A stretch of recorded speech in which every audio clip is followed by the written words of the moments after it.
All right, it's time to get serious. I'm going to take you through the chest, triceps, and calves workout from phase 1, microcycle 1. So that's going to be 12 to 15 reps per set. Now remember, different microcycles, you're going to be changing up the reps, and through different phases, you're also going to change up some of the exercises. So always check the workouts on the page below. Now let's get into our first exercise, the bench press.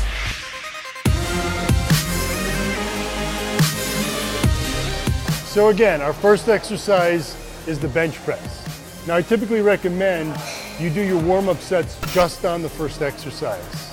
Once you've warmed up that muscle group, there's no real point in doing other warm-up sets. It'll only zap your strength. I like to keep my warm-up sets fairly light, and I like to do the exercise fairly quick with explosive reps.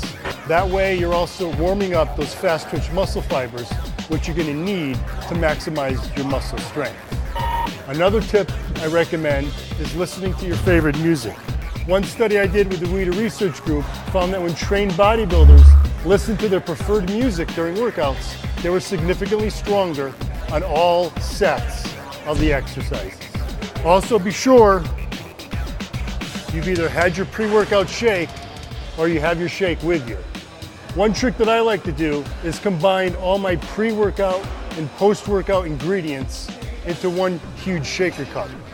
I drink a little bit before the workout, and then I sip on it throughout the workout. And then I pound the remaining about a third to half right as the workout's over, and that's when I also take my fast digesting carbs. Now during microcycle 1, when you're doing 12 to 15 reps per set, the weights you're using are fairly light, so one warm-up set should suffice. As you go through the microcycles and the weight gets heavier, you're going to need a few more warm-ups to get you at your workout weight. You'll want to give yourself about 2 to 3 minutes of rest from your first warm-up set to your actual working set. Now let's get into our first working set. The first exercise for each muscle group is the one you're going to use to mark your strength throughout the entire 12-week program. So for chest, it's the bench press. Make sure you mark down the weight you use and the reps you complete on each set. Having a spotter through all 4 sets isn't critical. I typically know right about when I'm close to failure, so I'll rack the weight then. However, on the last set, remember you're going to absolute failure, plus you're adding that rest pause set.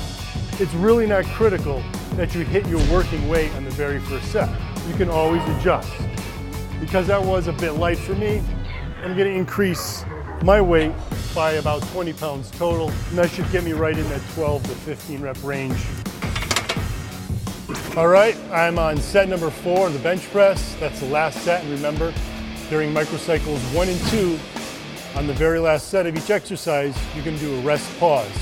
So it's critical that you have a spotter. Microcycles 3 and 4, you're going to be doing drop sets. Again, probably going to need a spotter to not only help you lift the weight, but to maximize your speed at dropping the weight during the drop set.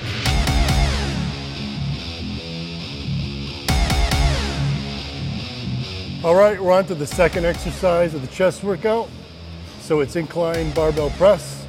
Now we're down to just 3 sets per exercise, but still remember you're going to do that rest pause in the very last set.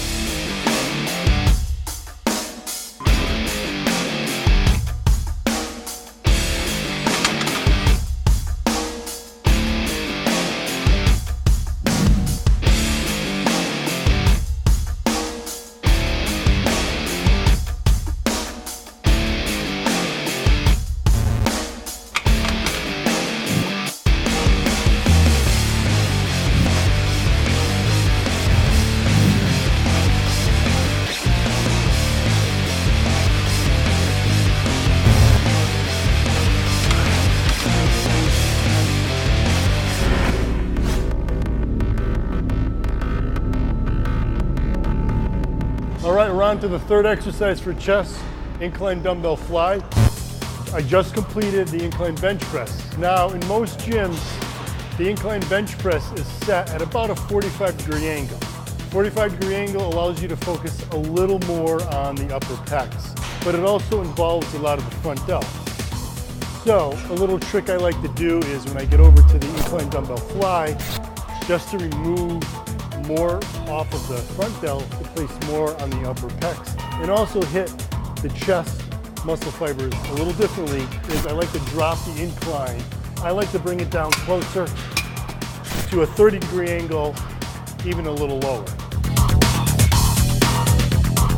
All right, I'm on the last set of incline dumbbell flies. So again, we're gonna finish with, once we hit muscle failure, finish with one rest pause set. With the 2 bench press exercises that we started the workout with, it's critical to have a spotter for these sets. With dumbbell flies, it's not so important because once you hit failure, it's easy to set the dumbbells down on your own and then start again.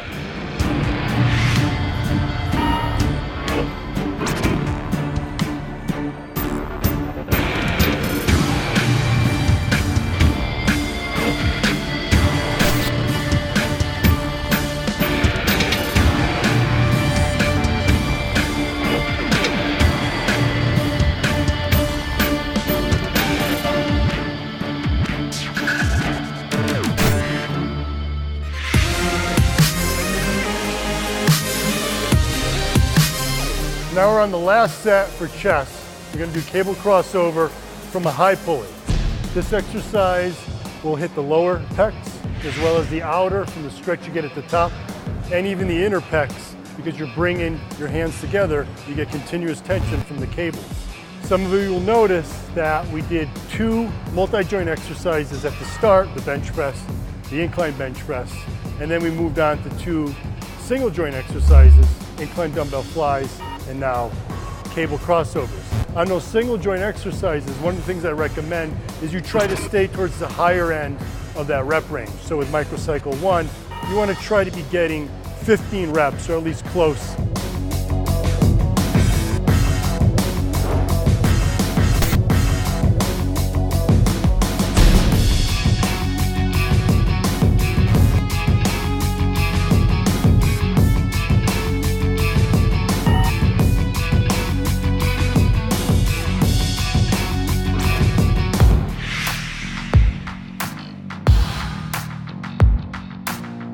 We're done with chest, on to triceps. We're gonna start with triceps press down.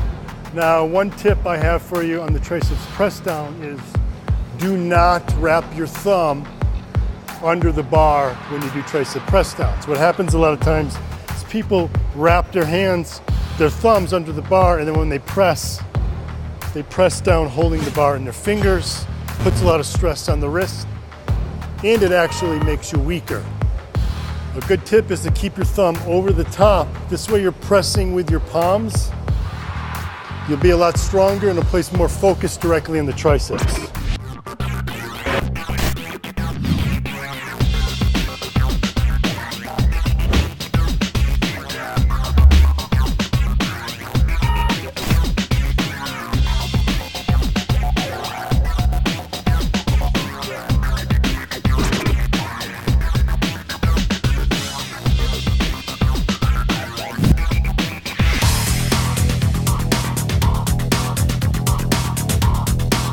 And we're on to the second exercise for triceps, which is not close grip bench press.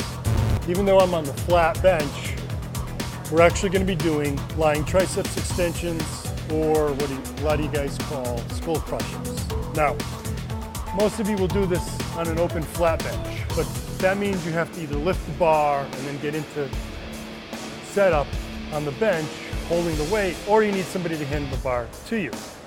I've got a solution. Whether you train alone or even if you train with a partner, that's much better because the weight's already racked. I'm not going to be facing this way because if I do that, I'm going to bump into the rack on the way down. So we're going to flip around and actually do it from this position.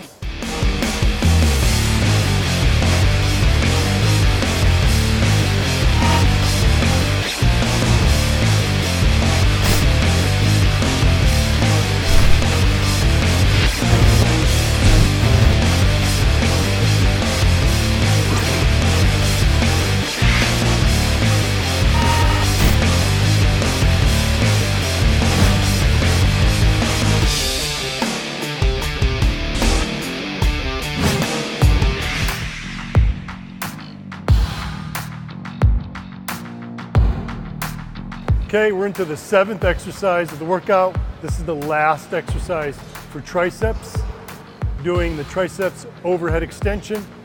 A lot of you guys are used to doing it from a high pulley like this, which is fine. It does place a stretch on the arms. The point being to work the long head of the triceps, which is the back part of the tricep muscle. However, to really maximize emphasis on the long head of the triceps, you need to maximize the stretch you place. The more you bring your arms overhead, the greater the stretch on the long head. So a trick that I do is to do this exercise by lowering the pulley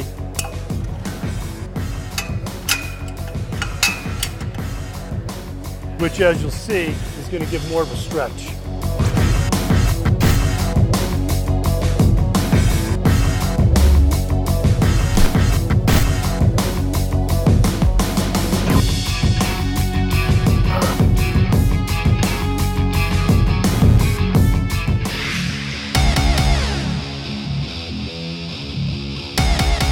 We're going to finish this workout with calves, starting with the standing calf raise. Now with calves, during microcycle 1, we're going to be shooting for reps in the 25 to 30 rep range. And the reason for that is that calves are a muscle group that tend to do better with higher reps. We'll still drop each week as we progress through microcycles, but we'll be starting a little higher and ending a little higher. Now if your gym doesn't have a typical standing calf raise, you can modify the standing calf raise. I'm using a squat machine. You can also do this in a Smith machine. Just place a block in the Smith machine to raise your heels up. You want to make sure to get a good stretch on the calves in the down position.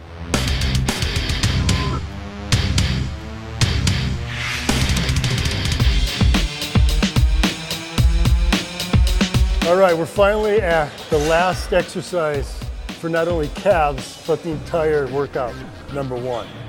I don't know about you guys, but I'm pretty glad that we're there. This is an effective workout, but it is a tough one. So again, seated calf raises are going to be the final exercise. We're shooting for 25 to 30 reps per set, 4 sets total. All right, my calves are on fire, but we're finally at the last set of seated calf raises and the last set of the workout.